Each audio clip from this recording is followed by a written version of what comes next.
Ahojte všetci, čaute. Dobre všetci poznáte tie videá od tých Číňanov, ktorí vlastne rozbijajú, rozsekávajú všetky možné zeleniny, kosti a tak ďalej, lanec, neviem čo.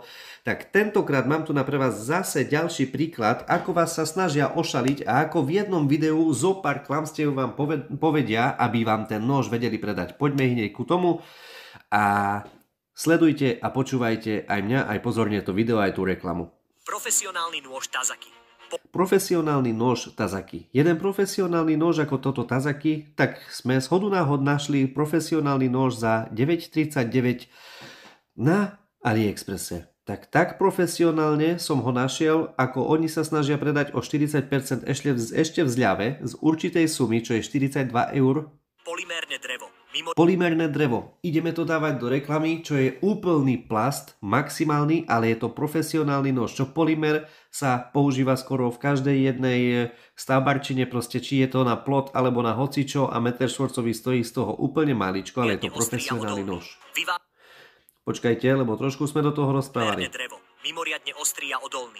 Vyvážená drevená rukoveď. Vyvážená drevená rukoveď. Ani nie nôž, ani nie čepel, ale rukoveď je vyvážená, prosím vás. Nie to, že v strede nôž je vyvážený proste tam, kde mal by byť, že počas sekania je ten nôž tam ťažký, kde má byť ťažký, ale tam je rukoveď vyvážená. Pozor. Ručne kovaný. Pevné čepele bez zvárania. Je ručne kovaný nôž, vážený, ale je bez zvárania.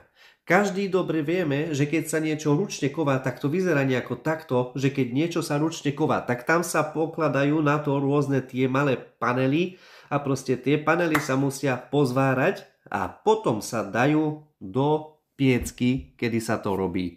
Vysoká odolnosť proti korózii. Vysoká odolnosť, vážený, proti korózii, ale čo chcel básnik týmto povedať, keď sme našli tento krásny nožiček tu na AliExpresse a zrazu tam píše nám stainless steel, nerezová oceľ, takže zase tu máme nejakú tú Čínu, ktorú chcel nám básnik predať, ale aspoň keď prekladáš niečo cez Google Translate alebo dačo napíšete, ako mohli by ste to lepšie iné urobiť. Posledný deň na využitie ponuky. Sleduj, jak toto krásne mäso, alebo tú uhorku, ktorá je z vaty, alebo cuketu, ktorú vytvorili z vaty a krásne prereže. Juj, šikovní sú. Veľmi. Konečne sa mu podarilo aj niečo rozrezať a ten nož otupil a reklama sa skončila. Vážení, tieto nože nekupuj.